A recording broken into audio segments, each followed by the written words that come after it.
So Rob is sanding down the entire roof, just enough to take some primer and then paint.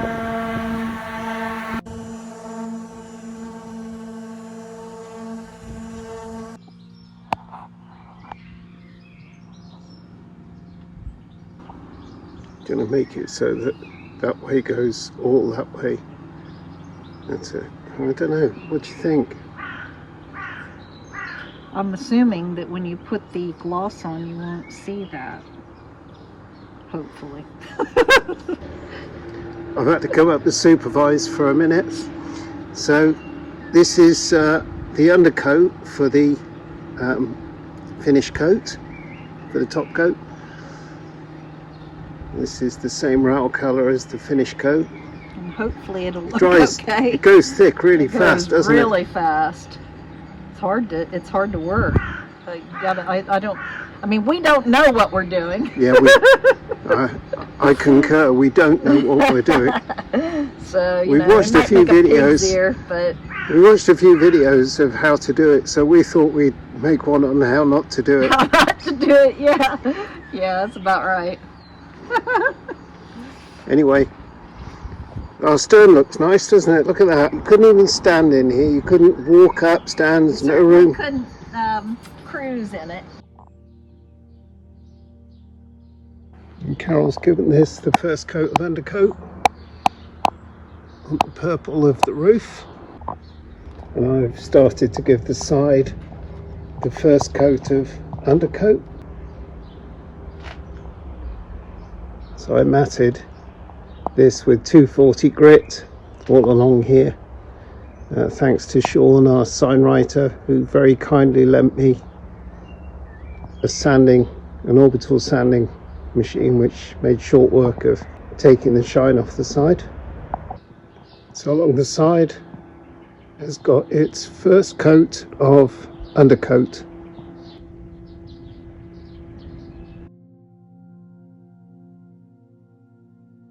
So Carol's using Evo Stick adhesive cleaner. This is the cratch cover, giving it a really good clean.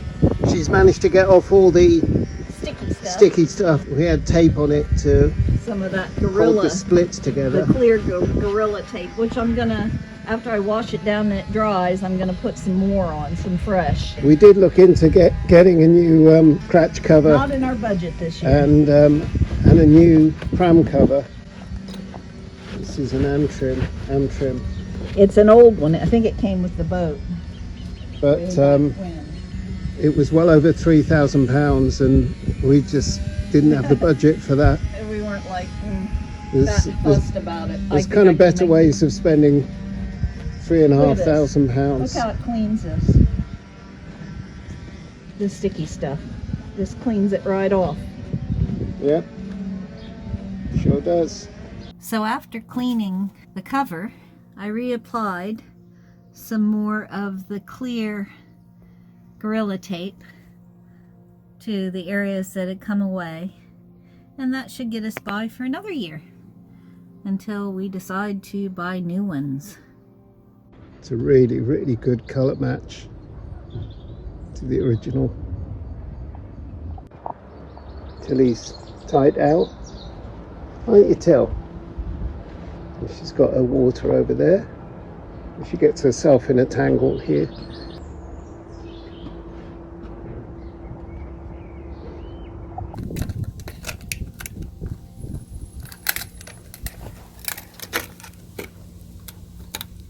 What you think? Is that pretty nice? We had an issue with the grout that we purchased to put our tiles on last year.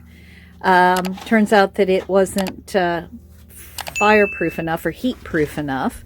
The tiles are in great condition. We're going to apply a much better product that will be able to withstand the heat. And so we'll give you an update. Hours later, and I'm still using a chisel and trying to get this off that is stuck onto the fireboard. I'm having some luck, but it's a very slow, hard process, and I have to keep cleaning up the mess. So this is what happens when you get carried away and you smack yourself with the mallet. I just came down the wrong way. It looks worse than it actually feels. It smarted when I hit it, but it's just bruised now, and I don't think it's terrible. I think I must have popped a vein or something.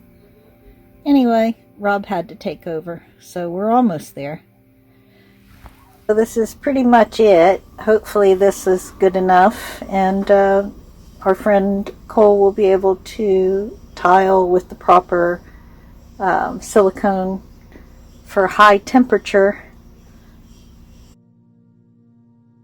Placing our tiles with the proper adhesive this time. We gave him the wrong stuff last time, and it didn't hold up to the heat, so they just popped. And this time we're using something heavy duty, and I'll show you what that is, and I'll put the link in the description. This morning we are starting the day by taping off below the gunnels and just cover it in black so that we can start putting on the first coats of gloss. This is primer.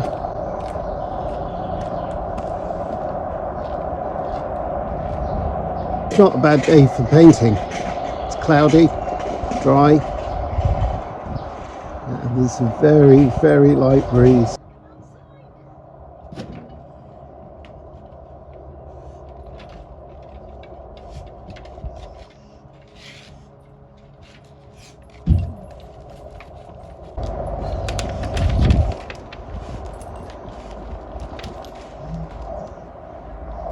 This is Tilly's little shelter spot, and we'll bring some water out for her so that she doesn't have to get in and out when the gloss paint is applied.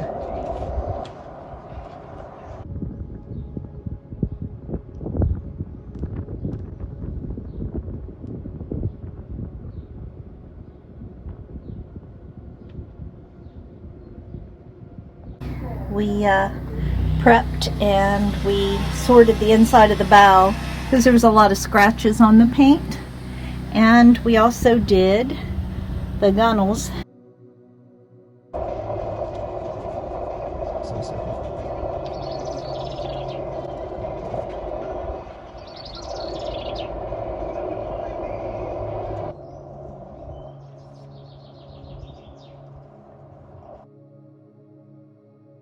We should be done this week, right, Rob? We're doing the green in a satin finish this time. Oh, a satin I couldn't finish. actually get a matte in this colour. But it's a little bit, supposed to be a bit better, isn't it? It's tougher than the paint we've got on. Yeah, so hopefully... It's a proper yacht paint.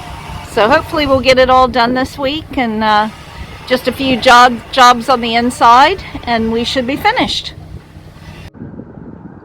So we're using the matte primer. So this is first coat, so I'm covering the area that I smoothed down, well, covering the whole roof really. I smoothed down today. It's a bit warm for doing this really, but well, at least the paint will cure quickly. It is fast drying anyway. It's looking really nice. This is the first coat. Then we'll probably do another one tomorrow, and then we'll do a couple of top coats. So hopefully that will stop us having so many problems with rust. So Carol's putting the satin coat on now.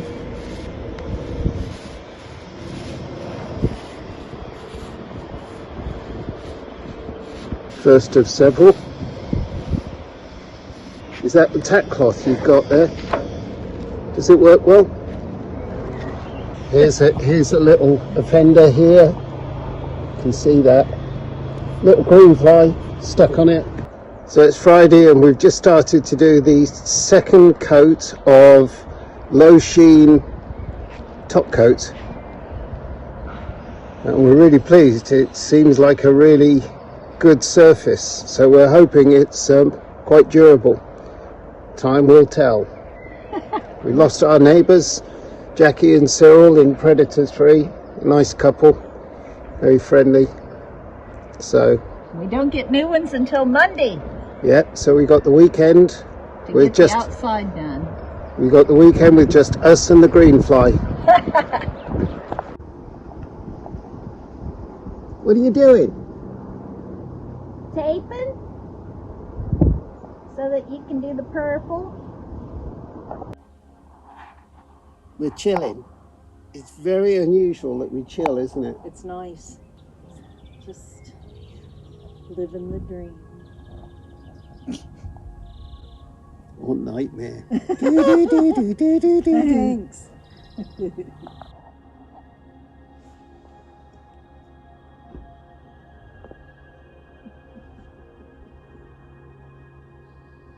Look at this sunshine, look. This stage, Liberty is pretty much set to go. We just have to do a few final things, and we'll be going back in the water on Monday. Today we'll be boxing up all the stuff that we're keeping that's related to working on the boat, and that will be going into our one storage unit, and that will be for down the road when we need to take Liberty out again the next time. All our paints, brushes, cleaners, that kind of thing. This ladder given to us, and it had a piece of plywood, and I stuck these mats on it. Unfortunately, the plywood was separating, and it was really bad. And there was this wonderful gentleman who's working on another boat. I'll just say he's a Scouser. And he was very kind and let me have what definitely turned out to be marine ply. Very good piece. And he even cut it for me, which I thought was just wonderful. And so that was reattached with some screws and bolts to the ladder, and then we reapplied the mats. So now it's safe for Tilly and for me, because I'm a bit wobbly, when we get back out on the cut. So many thanks to the gentleman who helped me. You know who you are. One of the other things that I've done is to repot all my plants while we were out of the water, and give them fresh soil and take back the ones that didn't look so good, and hopefully they'll recover and they'll be all ready to go when we leave. Things that I wanted to do is to clean our fireplace chimney again, the interior one, and it's looking pretty grimy. And last time I used wire wool, which I've got, and also some peak. That, and it should bring up the shine. So here's the before, and I'll show you the after. I cleaned the outer chimney and the inner chimney the best I could yesterday. So once we get the tiles back on, we'll be able to put the fireplace back together, and yay! And then we'll be able to put the chimney in. Bob also went along and did all the adhesive against the wall, between the wall and the vinyl flooring, to seal it. We had spacers in there, so I'm really pleased that that's done, and it's a decent match. I've been going over the paint where there was scratches and stuff, so the cabinets are redone, the doors are done. I've done a lot of the blue. I'm going to be doing the walls and some of the green underneath the gunnels, but that's probably going to have to wait until we're out on the cut. It's not critical. Down here you can see where it's a lot of it's worn from us stepping all over it, so I'm going to be redoing all that, but that stuff, again, I can do that out on the cut. Robert is trimming the fireplace at the moment, so we're getting that sorted, and then he's going to grout it, and I'm just so excited because it's been a long time coming. And a big thank you to Frank of Narrowboat Gwendolyn, who's also working on his boat. Thank you, Frank, for donating the wood and for helping cut it. We really appreciate it. So a couple of other improvements, one a minor one. We changed our Aga kettle, which I thought was taking too long to boil, for this Le Creuset kettle, which everyone raves about, actually takes longer to whistle than the Aga one. Oh well, at least it matches our very old casserole dish. So that's something. And the other major improvement, which is related in some ways, is that we got Neil Cross, who's an excellent plumber, and he does all kinds of very handy stuff, does Neil? He's fixed our central heating for us in the past, to fit this new fancy tap or faucet to our American friends. And the old one, we used to really struggle. It had a handle down here that you had to really strain to turn, and now we've got this beautiful, look at that, fingertip. Isn't that amazing? Now I haven't got enough hands to show you the real benefit of this, which is that it's a little bit higher than our other taps, so even with a sink full of dishes, which Carol is absolutely awful, she's a useless housewife, absolutely terrible. I know she does it because she wants me to take on some home help, but you know, you can actually fit this kettle underneath. And another useful tip, which I will mention, somebody on the Facebook page told me if you save your hot water that you haven't used and you put it in a nice thermos flask or a vacuum flask, that will save quite a lot of gas. And as I'm a real tightwad, that really appealed. Yeah, squeak, squeak. Shut up in there. Carol's doing sound effects. So there we are. New kettle.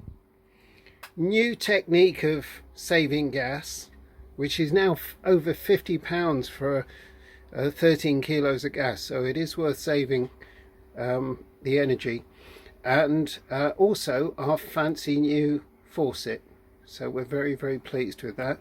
So next thing is to get a new work surface. And We got a new fridge! oh, we got a new fridge. Woohoo! Yes, we sold our old fridge and we have this very luxurious, to Americans this would be hilarious, it's like a mini fridge, but to a boater it's a 12-volt fridge, and we're very, very pleased with it. We've already covered it with our fridge magnets. Here's Willow, who's very special to us. Here's our Kennedy Space Center fridge magnet. There's me, my sister and my dad, my late father. That's what lives on our fridge, and this is what lives beside our fridge. And while we do all this work, Tilly is like just worn out from watching everything and all the jobs that she has to see us do. She just thinks, you know, I'm so worn out, I'm dog tired.